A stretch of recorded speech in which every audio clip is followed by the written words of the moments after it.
স্বাগত নিউজ আপডেটে আপনাদের সাথে আছি আমি নাদিরা জাহান। আওয়ামী লীগকে নিষিদ্ধ ও দলটির নিবন্ধন বাতিল চেয়ে দায়ের করা রিটের শুনানির জন্য বৃহস্পতিবার দিন ধার্য করেছে হাইকোর্ট। সকালে বিচারপতি A.K.M. আসাদুজ্জামান ও বিচারপতি মাহবুবুল উল ইসলামের বেঞ্চে শুনানির জন্য এ দিন ধার্য করেন।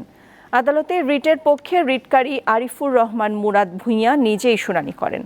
ছাত্র জনতাকে নির্বিচারে হত্যার দায়ে বাংলাদেশ আওয়ামী লীগকে নিষিদ্ধ ও নিবন্ধন বাতিল চেয়ে সোমবার রিটটি দায়ের করা হয়।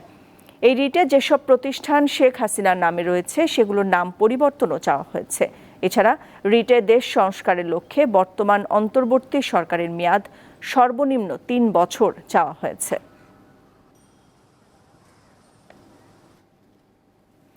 আইনি প্রক্রিয়ায় সাবেক প্রধানমন্ত্রী শেখ হাসিনাকে বাংলাদেশে ফিরিয়ে দিতে ভারতের প্রতি আহ্বান জানিয়েছেন বিএনপির মহাসচিব মির্জা ফখরুল ইসলাম আলমগীর। সকালে বিএনপির প্রতিষ্ঠাতা জিয়াউর রহমানের সমাধিতে শ্রদ্ধা নিবেদন শেষে সাংবাদিকদের কথা বলেন তিনি। মির্জা ফখরুল বলেন, বিপ্লবের মধ্য দিয়ে স্বৈরাচারী সরকারের পতন হয়েছে, কিন্তু দুর্ভাগ্যের বিষয় ভারত সেই স্বৈরাচারকেই আশ্রয় দিয়েছে। ভারত গণতন্ত্রের প্রতিশ্রুতি রক্ষা করেনি বলেও অভিযোগ করেন মির্জা ফখরুল। নির্বাচন নিয়ে সাংবাদিকদের করা এক প্রশ্নের উত্তরে তিনি জানান, একটি সঠিক সুন্দর নির্বাচন করার জন্য অন্তর্বর্তী সরকারকে কিছুটা সময় দেওয়া দরকার।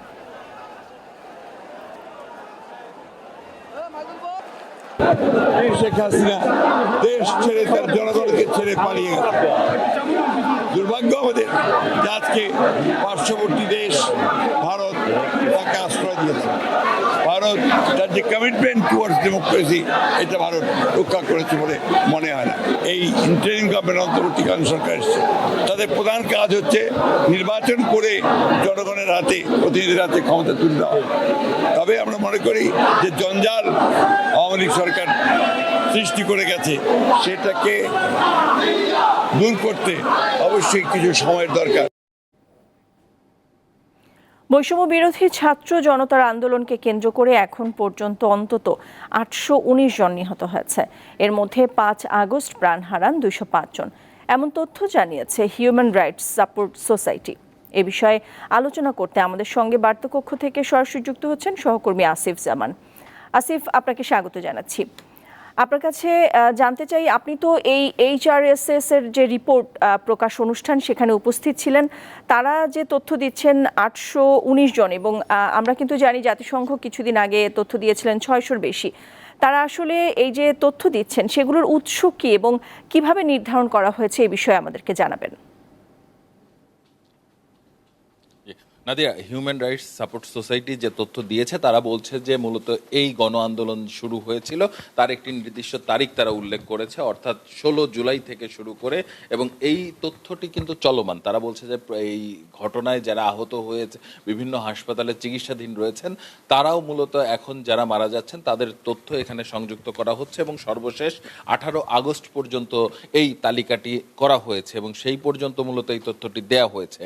এছাড়াও তারা যেটি উল্লেখ করেছে যে এই তথ্যটির বাইরেও আরও কিছু ব্যক্তি মারা যে থাকতে পারেন, এবং সেই সংখ্যাটি মিলে কিন্তু প্রায় সহস্র লোক মারা গিয়েছেন বলে তারা ধারণা করেছেন। আর এই তথ্য তারা সংগ্রহ করেছেন ভিকটিম যারা মারা গিয়েছেন তাদের পরিবার, প্রত্যক্ষদর্শী, হাসপাতাল এবং জাতীয় দৈনিকগুলো, অর্থাৎ 12টি জাতীয় দৈনিকের কথা তারা উল্লেখ করেছেন, যেগুলো থেকে এই তথ্য তারা সংগ্রহ করেছেন। তারা যেটি বলছেন যে এই তথ্য তারা সংগ্রহকালে 630 জনের তারা নাম সহ পেয়েছেন, যাদের নাম উল্লেখ করেছেন তারা, এবং এছাড়া তারা নাম পাননি এর মধ্যে 189 জনের, যাদের নাম জানাও সম্ভব হয়নি। মূলত এই ব্যক্তিদের বিষয়ে তারা যে তথ্য উল্লেখ করেছে তারা একটি বয়স ভিত্তিকও কিন্তু ক্যাটাগরি উল্লেখ করেছে, মূলত কোন বয়সের কতজন মানুষ মারা গিয়েছে। সেখানে 18 বছরের কম বয়সী শিশু মারা গিয়েছে 83 জন, যা মোট মৃত্যু অর্থাৎ এখন পর্যন্ত যে সংখ্যাটি উল্লেখ করা হয়েছে 819, তার 18%। তরুণ ও যুবক বয়সী যাদের বয়স উল্লেখ করা হয়েছে 18 থেকে 30 বছরের মধ্যে, তাদের সংখ্যা 240 জন মারা গিয়েছে, যেটি এই 819 জন অর্থাৎ মোট মৃত্যুর 51%। মধ্যবয়সী 30 থেকে 50 বয়সের মধ্যে মারা গিয়েছে 126 জন, এটি মোট মৃত্যুর 27%। বয়স্ক ব্যক্তি 50-এর ঊর্ধ্বে মারা গিয়েছেন 21 জন, যা মূলত 4.5%, এবং তারা যে মৃত্যুর রিপোর্টটি দিয়েছেন এর মধ্যে আইন শৃঙ্খলা বাহিনীর সদস্য যারা মারা গিয়েছেন তাদের সহ বিভিন্ন শ্রেণী পেশার মানুষ যে এই সংঘর্ষ সংঘাতের ফলে মারা গিয়েছে তাদের কথাটিও কিন্তু উল্লেখ রয়েছে। তারা বিভাগ ভেদেও কিন্তু এখানে উল্লেখ করেছেন মৃতের সংখ্যা। তারা ঢাকা বিভাগে এখন পর্যন্ত পেয়েছেন 500 জন মৃতের সংখ্যা, চট্টগ্রামে 85 জন, খুলনায় 76, রাজশাহীতে 61, ময়মনসিংহে 39, রংপুরে 25, সিলেটে 20 জন এবং বরিশালে আছেন 13 জন। অর্থাৎ তারা এই সকল ভিত্তিতে কিন্তু আরও তথ্য উপস্থাপন করেছেন এবং তারা কিছু প্রমাণাদি উল্লেখের জন্য আরও কিছু তথ্য সংযুক্ত করেছেন এর সঙ্গে। সেটি হচ্ছে যে তারা এখানে মূলত মোট মৃতের 646 জনের মৃত্যু পর্যালোচনা করেছেন, যাদের মধ্যে তারা বলছেন যে 455 জন মারা গিয়েছে গুলিতে, 79 জন মারা গিয়েছে অগ্নিদগ্ধ হয়ে, 78 জনকে পিটিয়ে হত্যা করা হয়েছে এবং 10 জন মারা গিয়েছে ধারালো অস্ত্রের আঘাতে। তারা যেটি বলছেন যে এই তথ্যটি মূলত চলমান তথ্য এবং এই তথ্যটি প্রতিনিয়তই আপডেট হবে এবং তারা বলছেন যে আরও 15 দিন, অর্থাৎ আজকে যে সংবাদ সম্মেলন করা হয়েছে এই সংবাদ সম্মেলন থেকে আরও 15 দিন যাওয়া পর্যন্ত মূলত এই তথ্য আরও পূর্ণাঙ্গ রূপ পাবে বলে তারা ধারণা করছেন। তারা কিভাবে মারা গিয়েছেন সে বিষয়টি উল্লেখ করতে গিয়ে তারা উল্লেখ করেছেন যে 435 জনের মূলত মারা যাওয়ার তথ্য সেখানে পর্যালোচনা করা হয়েছে। এখানে আইন শৃঙ্খলা বাহিনীর হাতে মারা গিয়েছে 375 জন, আওয়ামী লীগ নেতাকর্মীর হাতে মারা গিয়েছে 35 জন এবং গণপিটুনিতে মারা গিয়েছে 25 জন। সুমিত, আরেকটি বিষয় জানতে চাই, আপনি বলছিলেন যে বিভিন্ন শ্রেণী পেশার মানুষ এই হতাহতের যে তালিকা সেখানে রয়েছেন, সেখানে কি সাংবাদিকদের কথা উল্লেখ করা হয়েছে কিনা? আপনারা জানেন যে সেই সময় কিন্তু সাংবাদিক নিহত হয়েছেন, বেশ কয়েকজন সাংবাদিক এবং আহতও হয়েছেন, সেই তথ্যটি আছে কিনা? আরেকটি বিষয়ের সাথে সাথে জানতে চাই যে এই হত্যাকাণ্ডে জড়িত কারা রয়েছেন, সরাসরি কারা জড়িত ছিলেন, নির্দেশদাতাদের বিষয়ে কোনো তথ্য কি আপনার এই রিপোর্টে আছে কিনা? জি, মূলত সাংবাদিকের তথ্যটি উঠে এসেছে। তারা যেটি উল্লেখ করেছেন যে এখানে 150 সাংবাদিক আহত হয়েছেন এবং 5 জন সাংবাদিক গুলিতে নিহত হয়েছেন, এমন বিষয়টি তাদের রিপোর্টের মধ্যে উঠে এসেছে। শ্রেণী পেশার যে ক্যাটাগরি তারা করেছেন সেখানে এই তথ্যটি রয়েছে। তারা যেটি বলছেন যে এখানে মারা যাওয়াদের অধিকাংশ সংখ্যায় নিরীহ ছাত্র জনতার মধ্যে থেকে, এর মধ্যে আইন শৃঙ্খলা বাহিনীর 51 জন সদস্য মারা গেলেও মূলত আইন শৃঙ্খলা বাহিনীর হাতেই অধিকাংশ মারা গিয়েছে এবং তার সঙ্গে যেটি উল্লেখযোগ্য পরিমাণ মারা গিয়েছে আওয়ামী লীগ নেতাকর্মীদের হাতে। মূলত তারা এই বিষয়টি উল্লেখ করেছেন। আরেকটি বিষয় তাকে আমরা প্রশ্ন যে এখানে মূল যিনি উপদেষ্টা যে তথ্য উপস্থাপন করেছিলেন নূর খান লিটন, তিনি মানবাধিকার কর্মী হিসাবেও কিন্তু গণমাধ্যমে বেশ পরিচিত এবং তিনি মানবাধিকার বিষয় নিয়ে বেশ অনেক সময়ই সরব থাকেন। মূলত তার কাছে জানতে চেয়েছিলাম যে এই যে উল্লেখযোগ্য পরিমাণ মানুষ যে মারা গেল, মূলত এটির নেপথ্যে কারা ছিলেন বা কারা নির্দেশ দিয়েছিলেন, তাদের বিষয়ে আসলে করণীয় কি?